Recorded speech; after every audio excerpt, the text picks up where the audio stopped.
The United States Congress debates the horrors of socialism, while the American working class struggles through the horrors of capitalism. Mr. Speaker, I've heard the most absurd argument just now on the House floor. The contents of this resolution are very simple, very straightforward.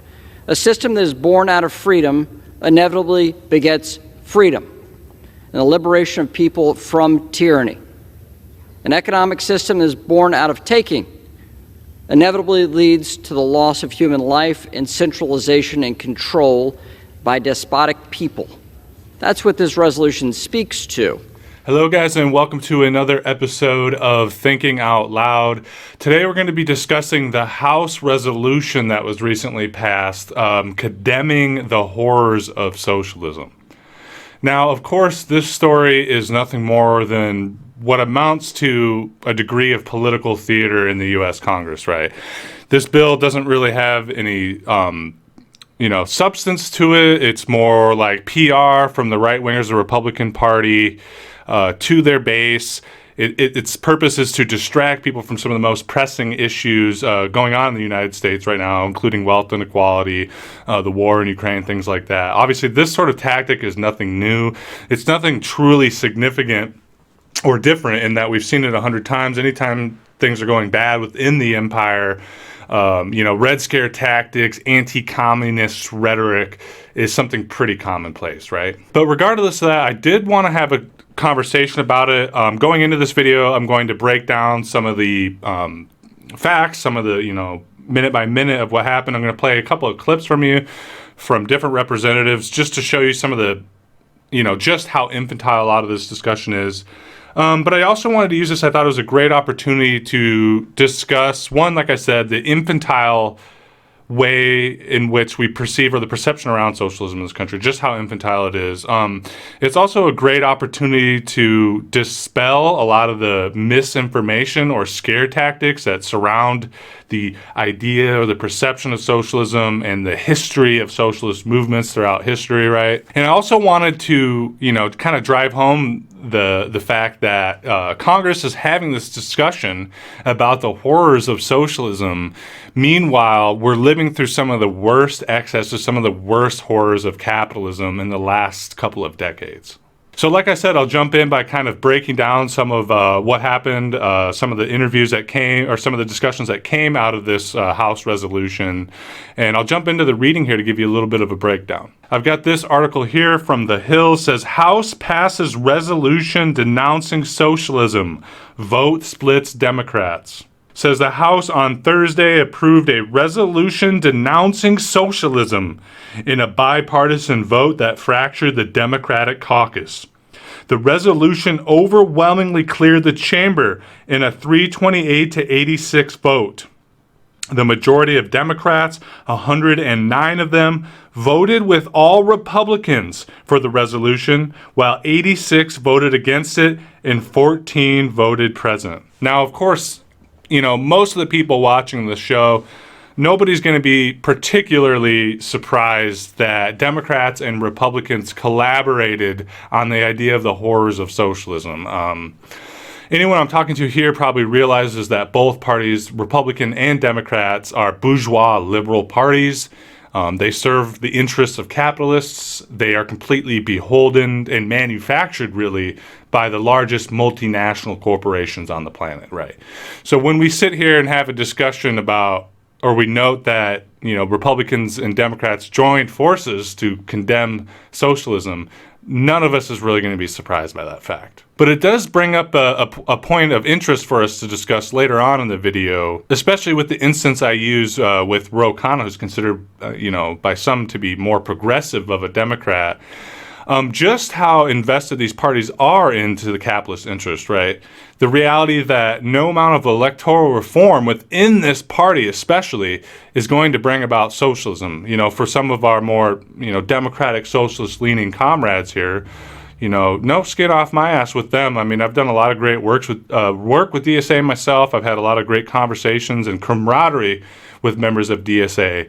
But I think the comments we will hear from Ro Khanna later, and the general inclination towards this liberal bourgeois party to completely condemn socialism is pretty indicative of the fact that we're never going to see any real, socialist state building or socialist transition going on within this party. I don't think that should be a surprise to anyone, but you'd be surprised. There's a lot of people that are, somewhat unwilling to let go of their sort of liberal ideologues, right?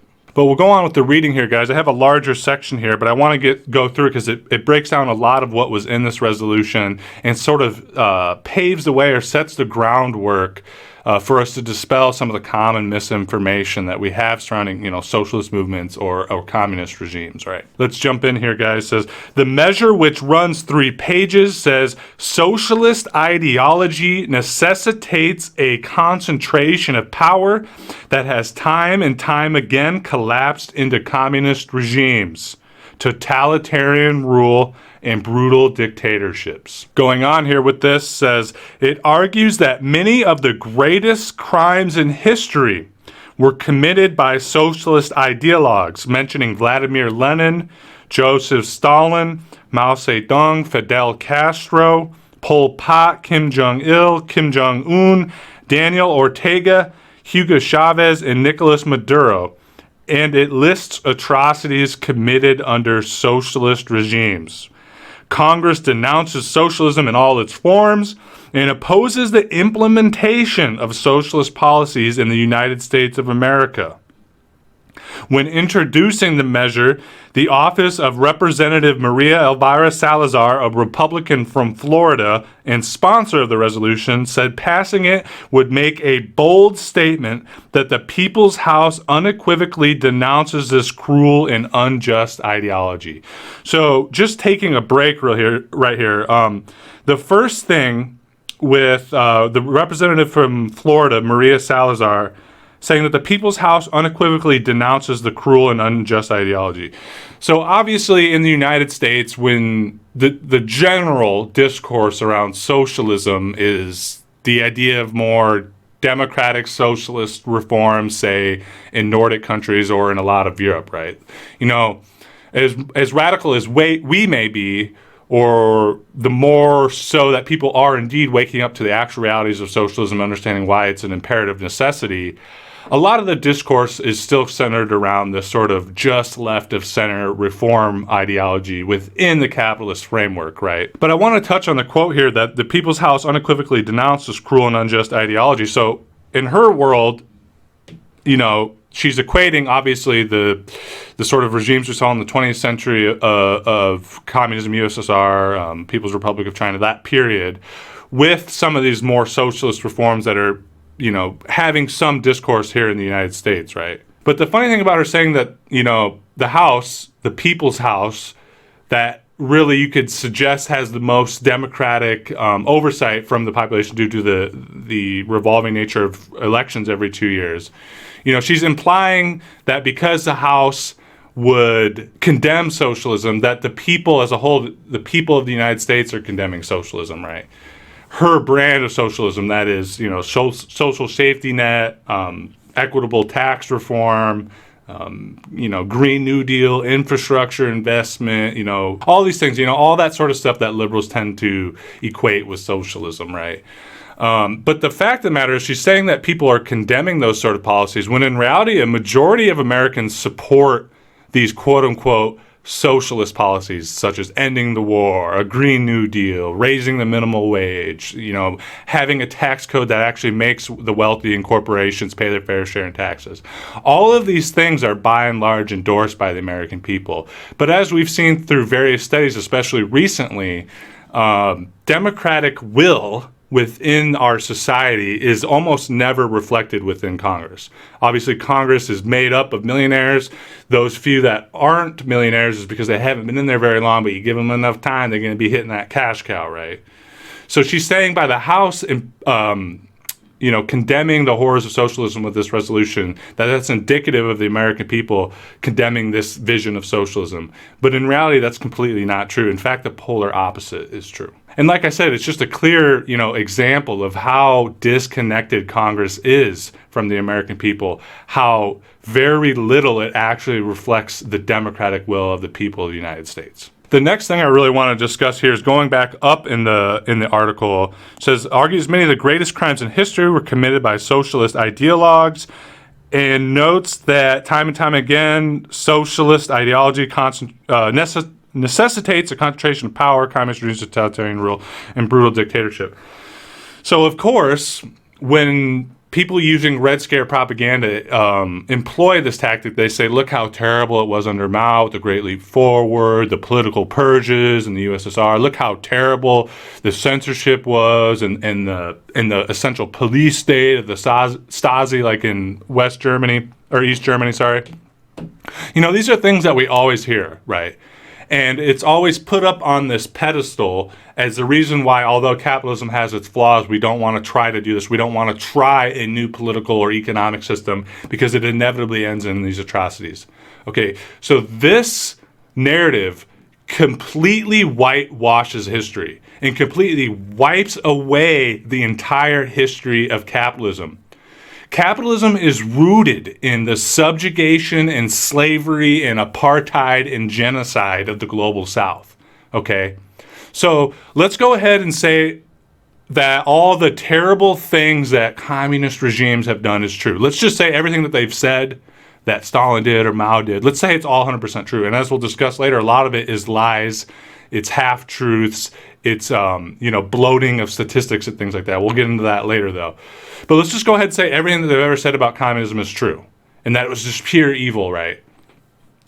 Even if everything that they said is true, the death toll of capitalism is easily 6 times as high, okay? Because capitalism is why we had, chattel slavery in the United States. That was capitalism. Capitalism is why we had, in colonialism, which is a inner working network with capitalism, is why we had mass genocide of indigenous people in North America, pushing them onto reservations, sterilizing them, murdering innocent civilians in the Plains Indian Wars. Same goes to Africa. And that's not even getting into a lot of the, CIA spook incidences, like, say, in Indonesia, when the U.S. government, through the CIA, backed a fascist dictatorial rule in Indonesia that killed millions of communists, right?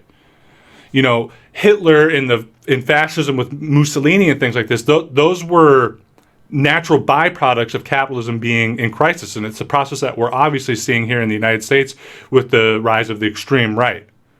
So all the terrible things that Hitler did, right, that was a natural result of capitalism, okay?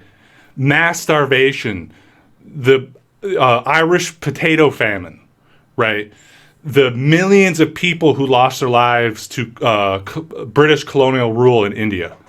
All of these things, all those terrible moments in history that you think of through the age of exploration and the age of colonialism, in the world wars, which were the result of imperialist capitalist powers fighting amongst one another, millions upon millions upon millions of people, as a matter of fact, killed by capitalism, right? So like I was saying, even if we go on the premise that every death toll that they've marked as a result of communism is true, let's just say it's true, still capitalism has done far, far worse as a natural byproduct of its system. And of course, he also mentions totalitarian regimes, dictatorial stuff, all that kind of stuff, right? This is interesting to touch on too, because she completely ignores the totalitarian nature of our own society, the dictatorship of capital, right?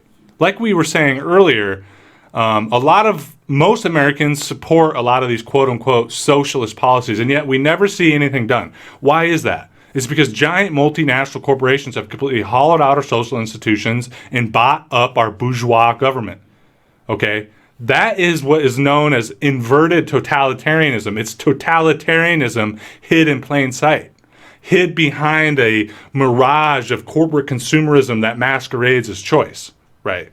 We live in a totalitarian state, the dictatorship of capital. And if we try to go against that, if we try to reform that, what have we found? If we do mass civil disobedience, if we do protests, we get our heads beaten in, right? And we get our heads beaten in and we get thrown in jail. And even if we try to do things through the electoral process, we see that elections get rigged. The whole system is stacked against us.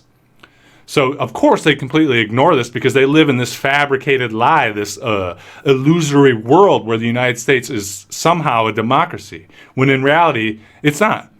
You could make the case that it's a democracy, but it's certainly not a democracy for us. It's as much democracy as you can buy. Now, I feel like with this little first segment of reading, we covered the majority of what needed to be said with this segment. So I'll go on to the next little cutout here. It says Republicans are pushing for spending cuts to be linked to a debt ceiling increase, and some have floated cuts to entitlement programs. Speaker Kevin McCarthy, however, has said that the two federal programs are off the table. Here's what this is really about. More and more members on the other side of the aisle are calling for cuts to Social Security and Medicare, and many have referred to these programs as socialism through their existence. Representative Mark Pocan, Democrat of Wisconsin, said on the House floor during the debate. The other night in the Rules Committee, they showed their cards. Republicans refused an amendment to declare that Social Security and Medicare is not socialism. So Democrats were trying to add an addendum or an add-on to this bill clarifying that some of these entitlement programs, these social safety net programs upon which a lot of our society is built, are not socialism, right? This resolution is little about intelligent discourse and everything to do with laying the groundwork to cut Social Security and Medicare, he added. So obviously, I sort of touched on this at the very beginning of the video, right?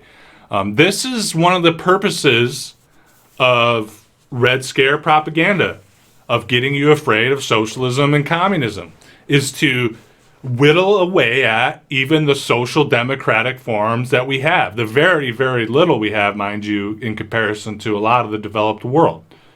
That's why they do this. You know, in past episodes, I've talked about how anytime they start saying the communists are trying to get you, anytime they say the socialist specter is peeping in your window at night while you're getting changed, you can bet your ass they're trying to take something away from you.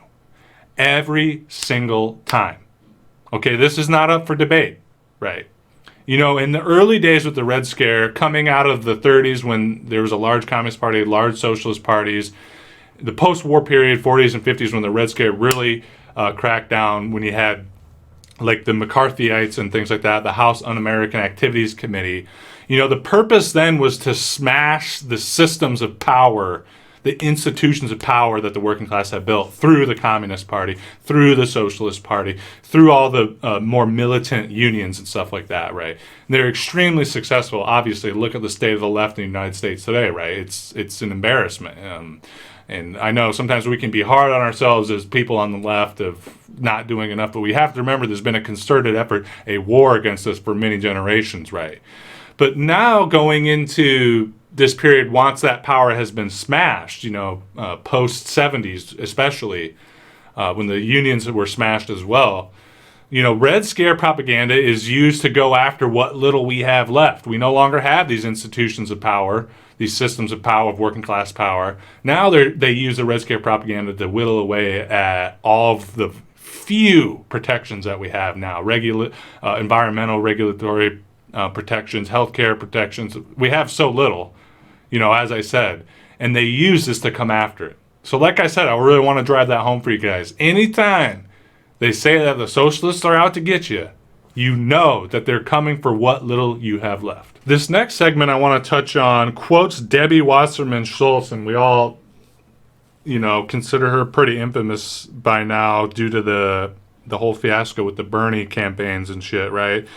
Says Representative Debbie Wasserman Schultz, Democrat from Florida, who supported the resolution, she supported the Horrors of Socialism resolution, condemned socialist autocrats during a speech on the House floor before taking aim at U.S. leaders who attack democratic elections and other American programs. She says, I rise to condemn all socialist autocrats who place power and wealth over their own citizens. Yet this resolution ignores some of their worst evils, then falls silent while American leaders mimic their cruel tactics, she said. Let's condemn socialist abuses, yes, but leaders on this very floor seek to overturn democratic elections, confiscate long-held rights, and gut programs our families, veterans, and service members need, she added. I want to bring this up with Debbie Wasserman Schultz because of the fucking brazen hypocrisy in her speech right there. She condemns supposed social autocrats, right? Like in the People's Republic of China or the USSR. Social autocrats that put wealth and power above democracy or their own people. As if the fucking Clintons that she went above and beyond to aid, to push through in the farce that was the Democratic primaries of 2016 and 2020, right? Okay, those are fucking autocrats. The complete hypocrisy. And then she spins the argument to be about the January 6th insurrection and things like that, right? And this is an example of that sort of feud, that division that is going on within the ruling class in our society.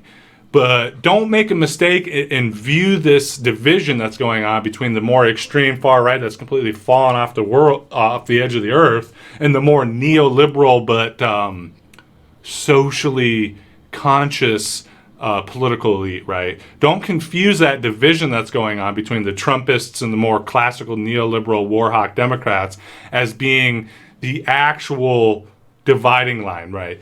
The real dividing line is a class war. These people are still on the same side of capital, but they're vying for control for the favor of the capitalist oligarchy, right? It has nothing to do with us. Anything that she says about defending social programs and stuff like that, these establishment Democrats especially have shown time and time again that they don't give a fuck about this. And even the more progressive Democrats, if they maybe do care about it, maybe some of them are decent enough people and they do care, they've shown that they are unwilling to fight tooth and nail for our social programs that are giving us the minimal protections. This next quote I have here is from Representative Teresa Fernandez, who voted present, denounced socialism on the House floor, but criticized House Republicans for spending time on that resolution and not other matters. She says here, I absolutely denounce the brutal and communist regimes of Castro, Maduro, which is fucking no differentiation between the time periods of socialist movements or how those socialist movements were built or the historical legacy of them, right? Maduro, Stalin, and other dictators in the whereas clauses of this resolution. But sadly, instead of spending our precious moments in the people's house, expanding opportunity for hardworking Americans, supporting ranchers, farmers, and rural communities, lowering healthcare costs, and strengthening Social Security and Medicare, we're spending hours, actually days, in political theater. Now, I want to touch on that for two things. One, first off, clearly her perspective on these movements throughout history is completely ignorant, with completely devoid of any nuance, right? And that's where we're at with all political discussion in this country, at least in the mainstream. There's no nuance. There's no real discussion. She's right. And earlier there was a quote as well that says, this is not about intellectual discourse. You're right, okay? But the people saying it's not about intellectual discourse don't have anything to add to this intellectual discourse either, right? You know, condemning Fidel Castro as a brutal dictator as if he didn't completely throw off the yoke of American imperialism, right? Same with Maduro. All these people, right? Say what you want about their policies or the way in which they ran the government. There were excesses. This is sometimes what fucking happens during revolutions. This is part of American history. Governments aren't perfect. Socialist governments, communist governments aren't perfect either. But when we completely ignore the legacy of decolonization that's come with socialist movements, when we ignore the ways in which some of these socialist movements help develop their countries and lift millions upon millions of people out of poverty, we're not doing justice to the supposed intelligent conversation, right? You can disagree with socialism. You can disagree with democratic centralism. You can have your qualms with some of the certain excesses. I think that's valuable. I think that's healthy to take a real analysis and try to get as close to truth as possible. But when we just lump these people in as brutal dictators that did not care about their people, that were nothing more than power hungry, we're ignoring the truth of the matter, right? We're ignoring the influence also that millions upon millions of people had in these movements. It wasn't just like Mao or Stalin or any of these people came and snapped their finger and suddenly there was a cult of people fucking following them. No, it's because these people had power and remained in positions of power for a long period because the people that were the cadres in the party, the people that were mobilized in the unions, believed in the message of socialism and communism. And not in some abstract way, in a real tangible way. And they saw the result of it in their lifetime. Increased literacy rates, decline in malnutrition rates, a general increase in the standards of living.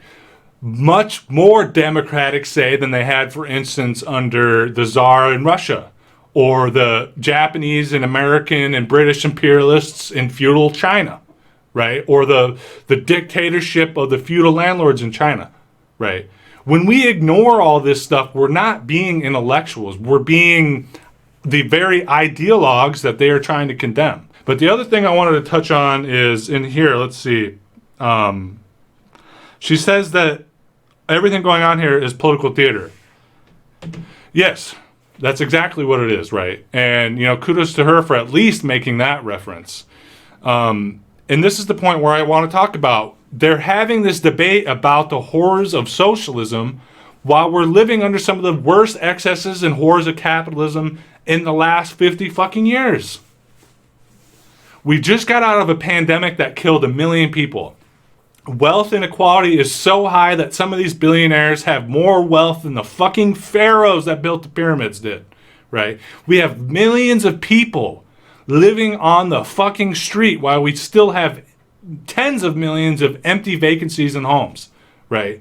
We have been in an endless string of wars that are directly tied to capitalist interests, right? Our democracy has been completely hollowed out. Our infrastructure is crumbling. We have people living on starvation wages and suffering from malnutrition in this country. I mean, we are absolutely living in a capitalist hellscape that makes the fucking cyberpunk or whatever fucking dystopic science fiction you like look like a joke because we're actually living in it. And we have these people here, both the Republicans and the Democrats, who should have just ignored this fucking absolute embarrassment of a discussion. Instead, they catered into it and said, I do condemn Castro for their own fucking political clout with their more center-leaning constituents. Instead of condemning it outright and saying, we're not going to engage in this laughable discussion, they made a point to make a political point about it. And they engage in the political theater themselves, right? And it's just a goddamn embarrassment watching them condemn the horrors of socialism while we're living in this fucking hellscape, right? Like, look at the news. You've seen the bread lines where people are in their cars waiting for a handout from the fucking food bank. You've seen the tent cities. I mean, every city block in fucking Los Angeles has homeless people in it. And it's very similar throughout the entire country, right? We hear all these feel-good stories about, this kid raised money selling his own fucking socks and underwear to pay for his friend's school lunch or to pay for his fucking wheelchair. Or you see some story, 80-year-old woman continues to go to work. How brave and strong-willed compared to this generation she is. Some guy walked 20 miles to work to support his 6 kids because he doesn't have a car. All it takes is a few switches in the script, and they would take that story and use an example as how evil socialism is and how bad and inefficient socialism is and why communism doesn't work. Literally. It's like the same fucking script. They just throw in some negative words instead of some uplifting words. It's embarrassment.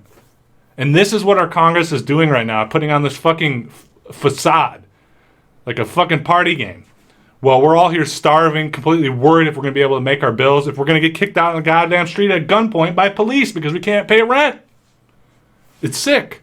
Now, this next segment I want to touch on kind of analyzes the system, the way in which Republicans and Democrats collaborate even if it's not conscious. I believe in a lot of ways it is conscious just due to the nature of the fact that both parties serve the capitalist interests. But I kind of want to read this quote here, this segment from the article, and then analyze the ways in which Democrats in particular exist to stop movement back to the left. Jump into the reading here, guys. It says, Pocon is right. The GOP has long been in the business of attacking any kind of government social service as socialism. And this theatrical bid to rally lawmakers to condemn socialism is a part of that project. By exploiting Democrats' pathological fear of being perceived as radicals, Republicans are once again forcing Democrats to take a defensive posture on the question of social spending. This is why Chair of the Congressional Progressive Caucus, Representative Pramila Jayapal of Washington, said she counseled her caucus to vote against the resolution because, quote unquote, however you vote on this bill, they're going to use it against you, so it really doesn't matter. Going on here, it says, but Democrats still have a long way to go. The Democratic establishment is still largely hostile to even incrementalist left-wing principles. And it must learn that the theatrical left punching will do little to improve its fate. Ultimately, embracing its left wing will yield better results for the American people than living in constant fear of association with the S word. Now, what is this here? This is getting into the principle of the ratchet effect, right? And the way in which our duopoly, which amounts to a single capitalist party, political infrastructure works, right? The right-wing party, quote unquote, the Republican Party, exists to turn policy perpetually to the right. Like a ratchet. The ratchet can only go right, right? They'll strip all these things. They'll cram through, deregulation, cuts to spending and stuff like that. But then the Democratic Party ostensibly gives, dissidence to this policy. They market themselves as trying to stop the Republicans from moving things more right to more privatization and things like that. But in reality, they exist to siphon political dissent from the people into the Democratic Party, to get people to vote for them, to get them into office, to add an air of legitimacy. And then what do we see happens once they're in power? Oh, we can't do this because of the parliamentarian. Oh, we can't do this because of the rule. Oh, we can't do this because of a couple Democrats, right? This is on purpose, right? This is to stop us from ever being able to undo any of the right-wing pushes, right? You can't go back left with the Democratic Party. And now I feel that this is on purpose, right? The capitalists that have bought up the government and bribed the politicians, they know that this is what they're doing, right? This adds the sort of manufacturing of consent layer of reality, right? It adds the mirage that this is actually democracy. It's just a democracy that's maybe not working out as well as it should, right? But beyond that, there are aspects of social reproduction that are occurring that are maybe less insidious, but still incredibly pervasive, right? It's the way in which our elections work, where we have winner take all elections. Like, it doesn't matter if you only won if you won by 51%, like just that 1% compared to the other or whatever. You get that whole seat, right? There's no room for extra representation. It's either one party wins or the other, and we don't make any concessions to anywhere in the middle ground or let any other parties in, right? But because of this fact that only one party can win, both parties, especially the Democrats, though, tend to try and appeal to both sides, right? And Democrats that are trying to get in office are so afraid of being labeled socialists by the other party trying to turn their constituents against them that they'll make these condemnations and, separate themselves or do pushback against a more, quote unquote, left-leaning policy-driven agenda, right? So then we end up in this situation where these people uphold the status quo just as much as the Republican Party does, for as much as the fanfare that we're going to get some sort of transitions or try to address the problems that we've been facing for generations now. And it's a self-reproducing system, and it keeps going this way. And there's nothing we can really do about it. We're never going to achieve it through elections because there's all of this infrastructure and red tape in place to ensure that it never shifts. It's intentional. And this comes back to a larger discussion about how flawed bourgeois democracy is, liberal democracy that we associate with freedom and elections and things like that. It shows its limitations. But it's important to consider that the system is purposefully set up this way. It's purposely set up so that there is no real democratic power for people, right? It's a mirage to make you believe that you have a say. It's to manufacture your consent so that you believe that you're living in a democracy, when in reality it's a bunch of capitalists and plutocrats and their political lackeys that make all the decisions, and every single one of those decisions is counter to your interest, right? And this is again coming to the fallacy of electoralism. I hear a lot of things about the justification now for electoralism is coming out of the fact that we've seen this failure of the progressive electoral movement. Like, oh, we didn't get what we were going to thought we were going to get from mobilizing. So their excuse now to continue to advocate for electoralism, to continue to advocate for the Democratic Party is harm reduction. Right, and you've seen this even with officials in the CPUSA, the Communist Party of the USA, something, even though I'm a party member, I completely disagree with, is this idea that voting for Democrats is going to reduce harm to the most disenfranchised and marginalized amongst us. And, there is some truth to it. In the interim, in the immediate period, it's going to, bar a lot of the immediate and worst excesses, but in the long run, it's not going to do anything. It's just, staving off the day when the bill is going to have to be paid in full. Because this policy of harm reduction and voting for Democrats, all it does is kick the can down the road. But inevitably, we're going to have to face what's happening. And we've seen it gradually creeping up on us. This is why the far right is growing at such an exponential rate. Right. This is why we've seen the deep polarity in politics now, is because Democrats, even the most well-meaning among them, have played this centered game, right? This centered game where when they get in power, they stop anything from actually being fucking done, or they play stupid, or they play, oh, we can't do it, right? And so when people begin to see this time and time again, they get more and more disenfranchised with the electoral system. They see the Democratic Party lies for what they are. They see that nothing's going to change. And then they start getting slanted by right-wing pundits into reactionary beliefs and attitudes, which is incredibly fucking scary. Because the failure of liberals, the failure of liberalism is what has time and time again allowed fascism to fester and then rise and then seize power. Okay? And then all that fucking harm reduction that you were preaching about is why we got to vote for these people that aren't going to do anything for us, ends up being paid 100-fold when these people start rounding people up or lynching them in the street unmasked with racist pogroms and stuff like that. So the point I'm trying to make is this harm reduction belief it's just false. It's temporary. It's like taking a couple of fucking Aleve when you have chronic migraines. This isn't going to solve the issue. It's just going to put it off for a little bit and ignore the underlying issues. And until we can accept that and bite that bitter pill to realize that an entire system of liberal democracy is what is creating these cycles and is what is allowing the monopoly of political power by the capitalist class to continue, until we take that pill and realize it, there's nothing we can do to change it. And we have to understand that we're not going to change it through the system that's made to self-replicate itself.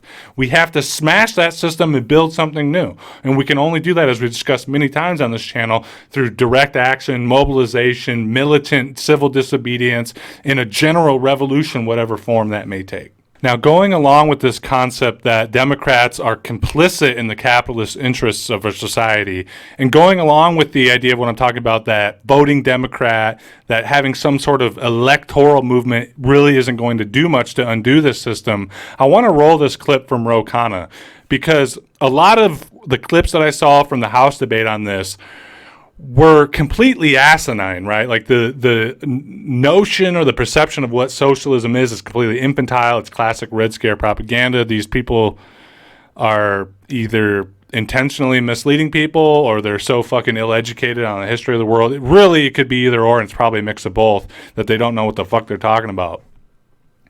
But I want to play this clip from Ro Khanna because he actually seems to understand, at least nominally, what socialism is. When he talks about the means of production. Nobody here in the Democratic Party wants to seize the means of production. And I want to play that clip for you real quick, show you what I'm talking about. That was 1 minute, ma'am. Thank you, Madam Chair.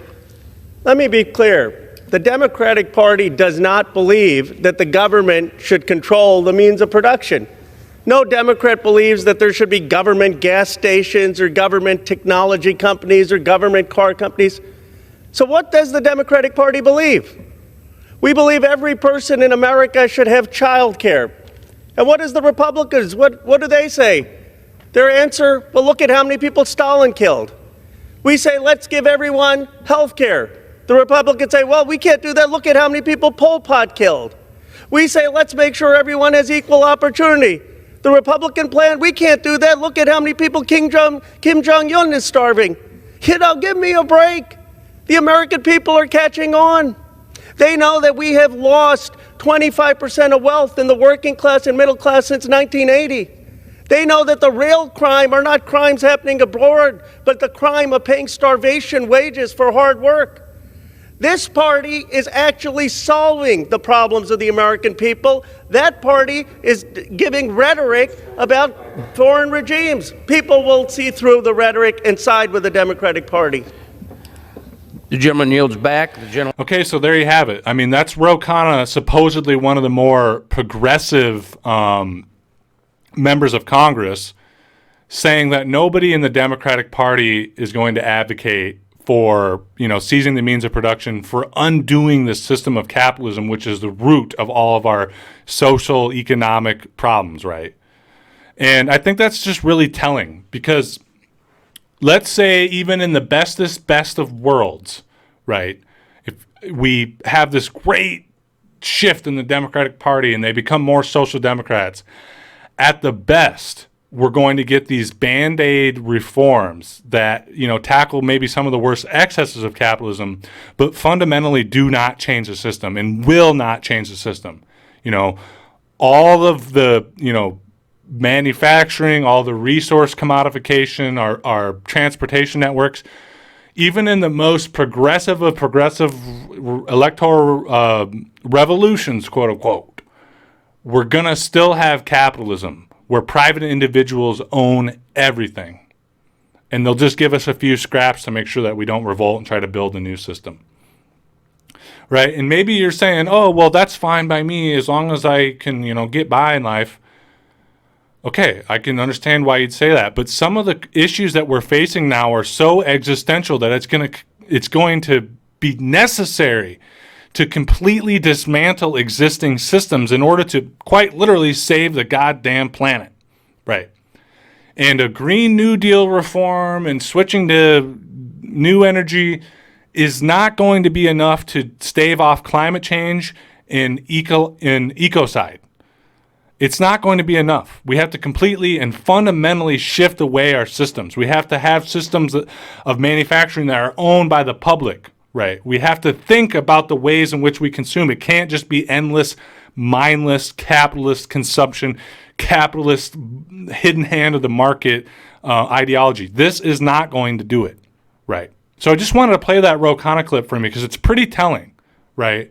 And as far as I know, every single quote unquote progressive Democrat anywhere in the country toes this exact line. The most radical you're going to get with them isn't even nationalization, isn't even redistribution. It's, oh, hey, we're going to make it so that Social Security is a little bit more. That's all you're going to get. And while that may be an improvement, it is not going to fundamentally solve the issues that we're facing as a society.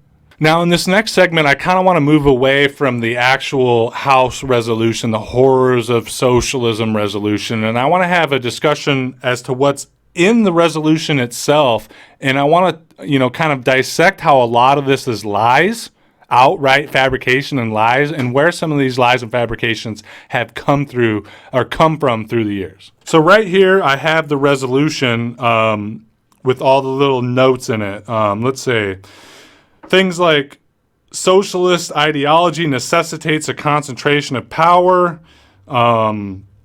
Socialism has repeatedly led to famine and mass murders and the killings of over 100 million people worldwide. that tens of millions of people died in the Bolshevik Revolution. At least 10 million people were sent to gulags in the Union of Socialist, the USSR. Let's see. Whereas between 15 million and 55 million people starved to death in the wake of the famine and devastation caused by the Great Leap Forward in China. Going on and on and on. That 3.5 million people starved in North Korea. I mean, all of these sort of, you've heard all of this, you know. These are talking points that anytime you advocate for socialist policy or socialist re-envisioning of society, you have these numbers and factoids that are considered common sense thrown into your face, right? But I'm going to get into how a lot of this stuff is complete fucking fabrication, including a lot of the books that you read in fucking school that they literally push down your throat to immediately embed this capitalist cultural hegemony, as Antonio Gramsci would put it, right? For instance, the Gulag Archipelago, one of the most popular best-selling books about how evil the Gulag system was in the U.S. The guy who wrote that, his wife, literally later came out and said that it was all fucking lies. And this guy was a fucking Nazi sympathizer, right?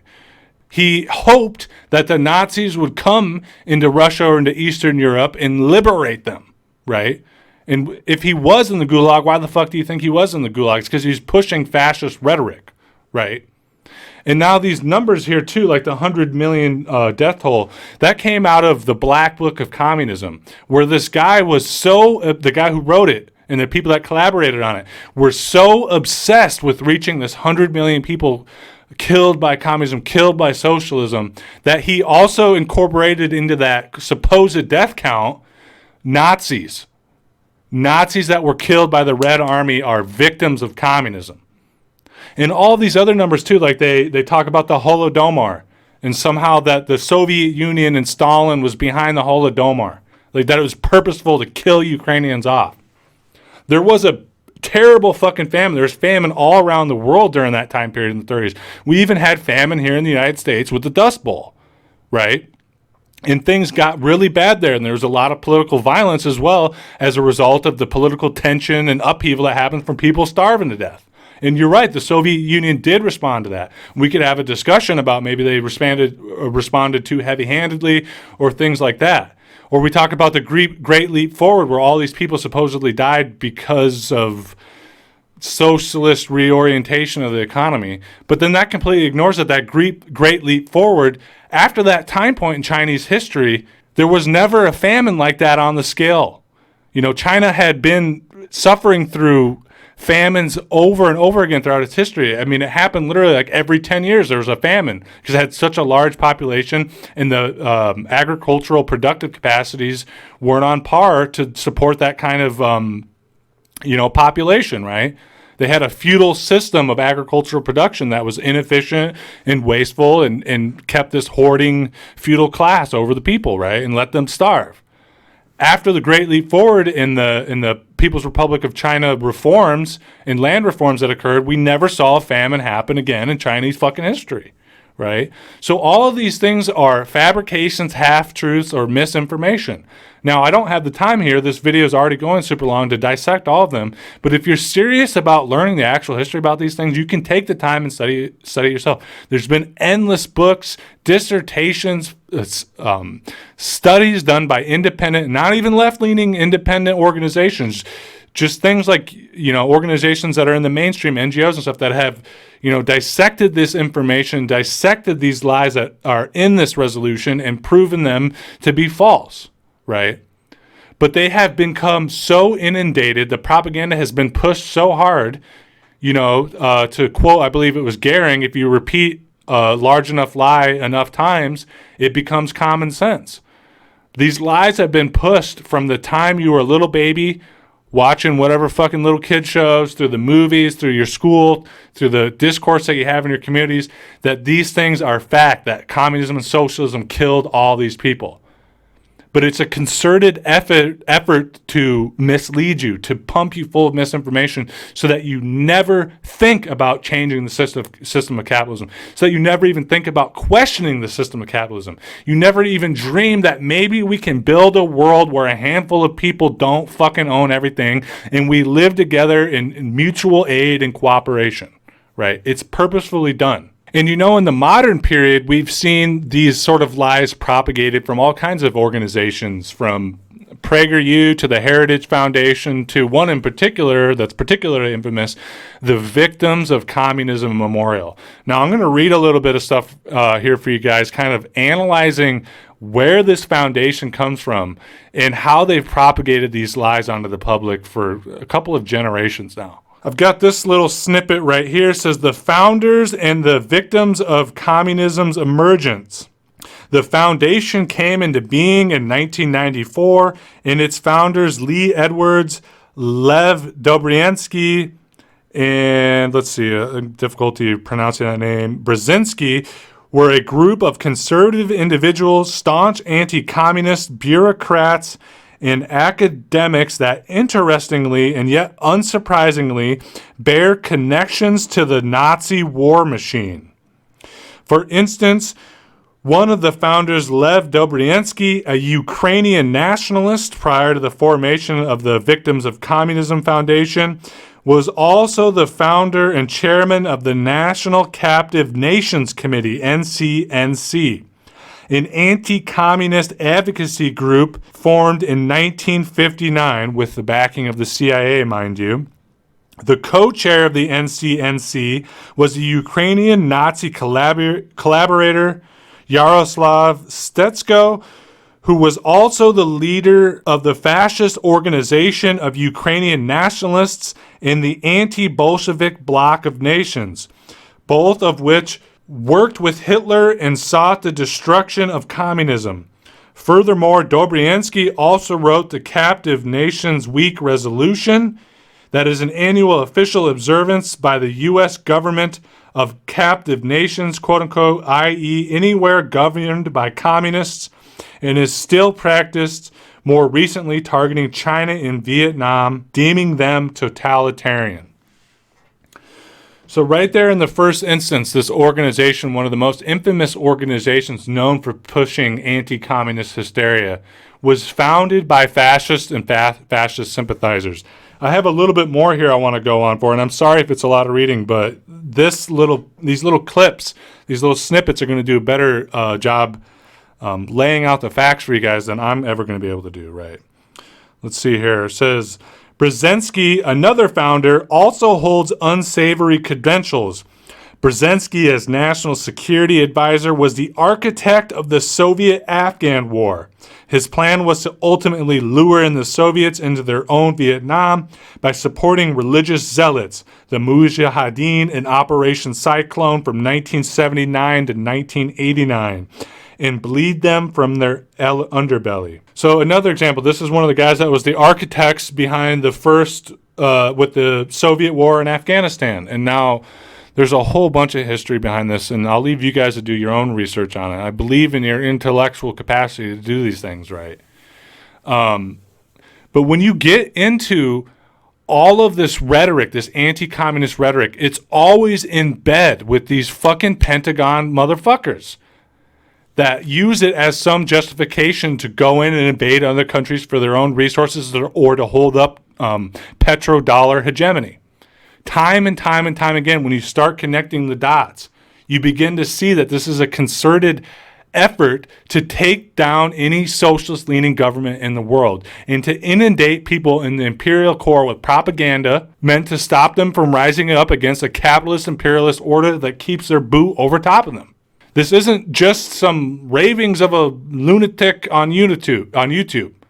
There's books on this. There's declassified documents from the CIA, from governments all over the world.